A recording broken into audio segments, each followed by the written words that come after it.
Entrepreneur says controversies in Karnataka over Kannada terrible PR for Bengaluru. The language debate in Bengaluru has once again sparked a wider conversation in how it's affecting the city's image.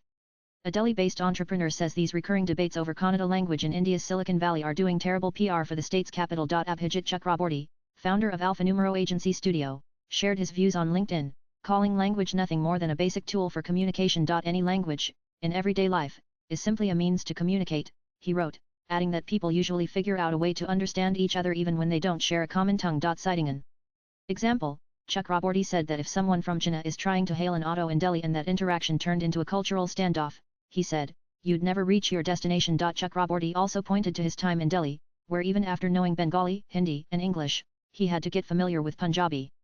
Because it's everywhere, he said. Even without fluency, he picked up enough to understand conversations and respond in his own way and was helped in part by his interest in Sikh history. The same, he argued, applies to Kannada. People who stay in Bengaluru long enough, and who feel drawn to the language, will naturally learn it. Shoving a language down someone's throat never works, he added. His post struck a chord with many.